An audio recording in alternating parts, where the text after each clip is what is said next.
یہاں پر مجلس اتحاد المسلمین نے نوجوان لڑکے لڑکیوں کو رکھا، ان کو باضابطہ ان کو ریمونریشن دیا جا رہا ہے، فری میں ان سے کام نہیں کرایا جا رہا ہے۔ جہاں جہاں مجلس کے SIR ہیلپ ڈیسک سینٹر ہے وہاں پر بھی بٹھا کر ان کو بھی ہم مدد کر رہے ہیں تاکہ آپ کے فارم فل کرنے میں بھرنے میں آپ کو آسانی ہو، کیونکہ ہم جانتے ہیں کہ SIR کا تعلق سٹیزن شپ سے ہے۔ خدا نہ خواستہ اگر فائنل ووٹر لسٹ میں کسی کا نام نہیں آئے گا تو ہو سکتا ہے کہ کوئی سٹیزن شپ پر کوسچن کرے، سوال یا نشان اٹھائے، ان کا پاسپورٹ نہ بنے یا پھر گورنمنٹ کی اسکیموں سے ان کا نام نکالا جائے۔ تو مجلس یہ چیزوں کو دیکھ چکی ہے۔ بہار میں جب SIR شروع ہوا تو مجلس اتحاد المسلمین سپریم کورٹ میں پارٹی تھی، جناب اختر علی مان وہاں کے MLA اور صدر ہیں، پارٹی تھی، وہاں پر بھی ہم نے کام کیا۔ بنگال میں نے خود دیکھا، اور اس فکر اور تکلیف کو دیکھ کر ہم نے یہ فیصلہ لیا کہ ہم تلنگانہ میں، مہاراشٹرا میں ہم نے ایپ بنایا، وہاں پر بھی آپ جا کر دیکھیے کام ہو رہا ہے۔ دلی میں ایپ بنا کر سپریم کورٹ کے مایہ ناز وکیل جناب نظام پاشا صاحب کے حوالے کیا، وہاں سے وہ بچوں کو بھیجائے تھے، یہاں ٹریننگ دیے، وہ کام ہو رہا ہے۔ اتراکھنڈ کے 3 ضلعوں میں وہاں کے ذمہ داروں نے کہا ہم کو ایپ بنا کر دیجیے، ہم نے کام بنا کر دیے، ان کے بچوں کو ٹریننگ دیے۔ اب الحمدللہ وہ اتنے خوش ہیں وہاں پر کہ صحیح طریقے سے وہاں پر انیمریشن فارم کو فل بھی کیا جا رہا ہے۔ یہ مجلس اتحاد المسلمین کی خدمت ہے، اور اللہ کا لاکھ لاکھ شکر ہے کہ اللہ سبحانہ و تعالیٰ نے مجلس اتحاد المسلمین کو ایسے نازک وقت میں SIR میں، جب ہر گھر میں ایک فکر اور پریشانی ہے کہ یہ فارم کیسا ہے، آپ اندازہ نہیں کر سکتے کہ لوگ کتنے فکر مند ہیں۔ کل میں اور ہمارے کاروان کے MLA کوثر صاحب، ایک معین صاحب فون کیے، اتنا رو رہے تھے فون پہ کہ صاحب کیا کرنا سمجھ میں نہیں آ رہا۔ الحمدللہ کوثر صاحب ان کو بلا کر سمجھا کر ان کا نام کیسے ڈالنا، لوگ پریشان ہیں۔ کاسٹ سرٹیفکیٹ نکالنے کے لیے مجلس ان کی رہبری کر رہی۔ تلنگانہ کی حکومت کے پاس 2 مرتبہ میں گیا، ٹیمرس کے چیئرمین کو لے کر گیا کہ بھائی اگر آپ پرماننٹ ریزیڈنٹ سرٹیفکیٹ نہیں دے سکتے تو کم سے کم فیملی رجسٹر سرٹیفکیٹ دیجئے۔ چیف سیکرٹری سے جا کر ملا میں، چیف منسٹر کے ایڈوائزر جناب شیشادری صاحب سے جا کر ملا میں۔ ہم ان سے بول رہے کہ بھائی کئی غریبوں کے پاس کوئی ڈاکیومنٹ نہیں ہے سوائے راشن کارڈ آدھار کے، کیا کریں گے وہ لوگ؟ تو ہم امید کرتے کہ تلنگانہ کی حکومت، مجلس اتحاد المسلمین نے جو ان کو تجویز پیش کی ہے کہ آپ کے پاس سوشل ایجوکیشنل کاسٹ سروے ہے 2024 کا، آپ کے پاس بھو بھارتی ایکٹ ہے، آپ کے پاس ریشن کارڈ کا ڈیٹا بیس ہے، آپ کے پاس پراپرٹی ٹیکس کا ڈیٹا بیس ہے، آپ کے پاس اسکول اینڈ بورڈ کا ڈیٹا بیس ہے، ان سب کو کی بنیاد پر آپ ایک فیملی رجسٹر سرٹیفکیٹ دیجئے۔ ہم امید کرتے ہیں کہ انشاءاللہ تعالی جلد سے جلد تلنگانہ کی حکومت اس پر ایک مثبت فیصلہ لے گی تاکہ تلنگانہ کے غریبوں کو، چاہے وہ مسلمان ہو، دلت ہو، آدی واسی ہو، کوئی بھی ہو، ڈاکومنٹ نہیں ہونے کی بنیاد پر اگر کسی کا نام SIR میں نہیں آئے گا، یہ بہت بڑی ناانصافی ہوگی۔ اور سپریم کورٹ کے فیصلے کے مطابق کسی کا نام فائنل SIR میں نہیں آئے گا تو الیکشن کمیشن آف انڈیا ان تمام ناموں کو سپریم کورٹ نے کمپیٹنٹ اتھارٹی کو آگے بڑھا، یعنی ہوم منسٹری کو جائے گا، جس کے اب وزیر امت شاہ ہیں، وہ ٹرائیبونل بنا سکتے، جاؤ تمہاری سٹیزن شپ پروف کرو۔ ہم نہیں چاہتے کہ وہ دن آئے، اسی لیے مجلس 2 مہینے سے کام کر رہی ہے، اسی لیے مجلس مہاراشٹرا، دلی، اتراکھنڈ میں آپ کو تیار کیا، اسی لیے دیوانہ وار ہم لوگ آپ سے بول بھی رہے ہیں۔ مخالفین کی ہم کو کوئی فکر نہیں ہے۔ میں بحیثیت ایک ممبر آف پارلیمنٹ کے ایک جماعت کے سپاہی کے میں ہرگز اس بات کو قبول نہیں کر سکتا کہ غریب اس کی غریبی کی بنیاد پر، کاغذ نہیں ہونے کی بنیاد پر وہ اس کا نام نہ آئے، چاہے وہ کسی مذہب سے اس کا تعلق ہو۔ ہم امید کرتے کہ تلنگانہ کی حکومت ایک مثبت فیصلہ لے گی۔ اور عجیب و غریب معاملہ ہمارے ملک میں چل رہا ہے، مسجدوں کو شہید کیا جا رہا ہے، مدرسوں کو بند کیا جا رہا ہے۔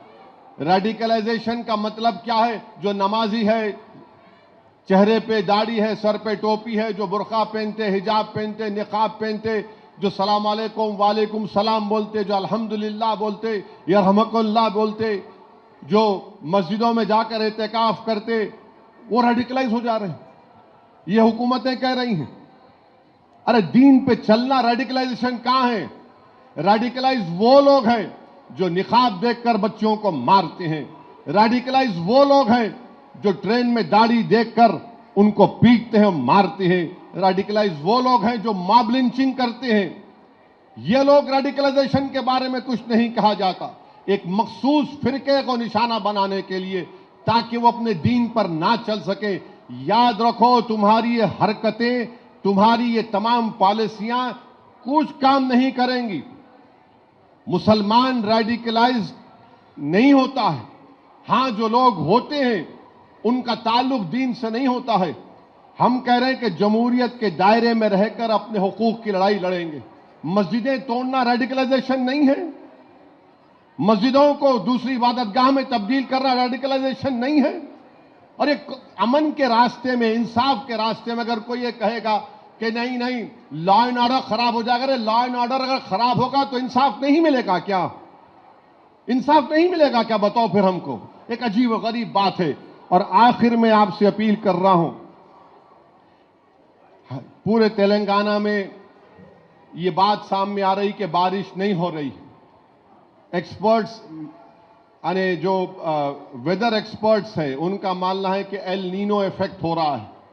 تو اس سلسلے میں مجلس اتحاد المسلمین کی جانب سے کوشش کی جا رہی ہے کہ 26 جولائی کے دن، اتوار کا دن ہے، صبح 9 بجے، صبح 9:30 بجے عیدگاہ ہلالی میں بارش کے لیے ایک نماز استسقاء ہوتی ہے.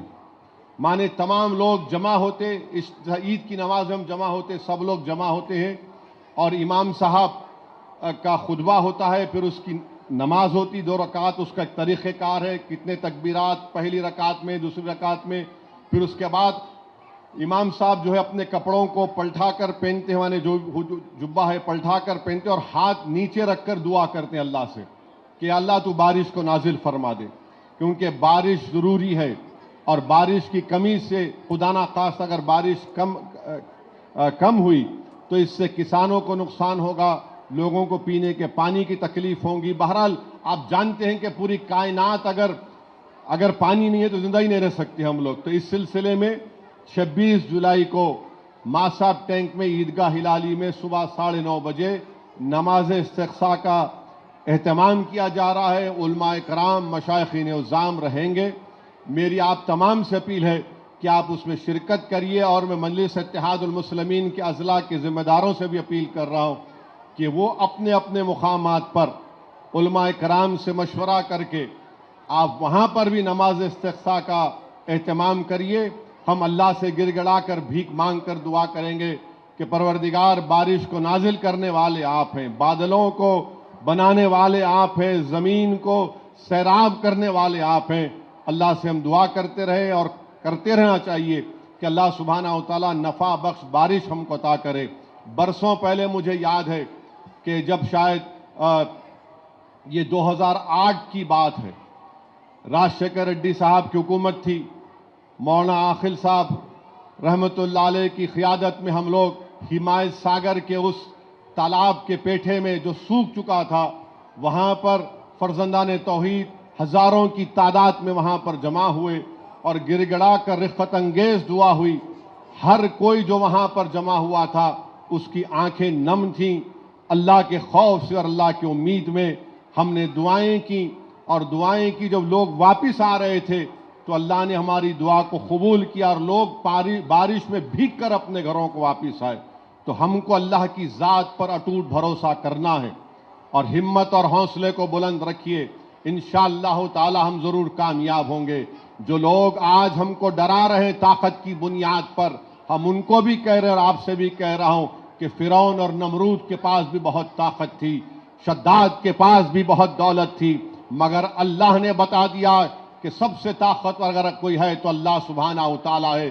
جو لوگ آج مسلمانوں کی مساجد کو نشانہ بنا رہے ہیں، انشاءاللہ تعالیٰ تمہاری یہ کوششیں ناکام ثابت ہو جائیں گی. یہ اللہ کی عبادت گاہوں کو تم نقصان پہنچانے کی کوشش کر رہے ہو. تم سے بڑا کوئی ظالم نہیں ہو سکتا ہے. انشاءاللہ تعالیٰ تمہارا ظلم ختم ہوگا، تم ختم ہو جائے گے تمہاری سیاسی حیثیت ختم ہوگی اور حق جو تھا حق ہمیشہ غالب رہے گا۔ ارے یہی کربلا کے میدان سے آواز آ رہی ہے کہ یہ ظالم یہ سمجھا تھا کہ نواز رسول کی گردن کاٹ دینے سے حق ختم ہو جائے گا۔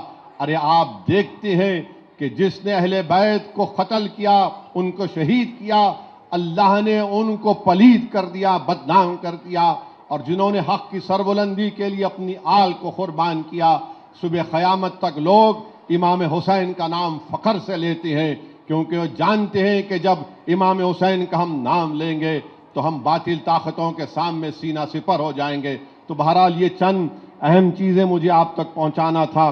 میں امید کرتا ہوں کہ آپ لوگ خاص طور سے انیمریشن فارم کے اوپر توجہ لیں گے اور اپنے فارم کو 20 جولائی تک BLO کے حوالے کریں گے۔ بہت بہت شکریہ۔ وآخر دعوانا الحمدللہ رب العالمین۔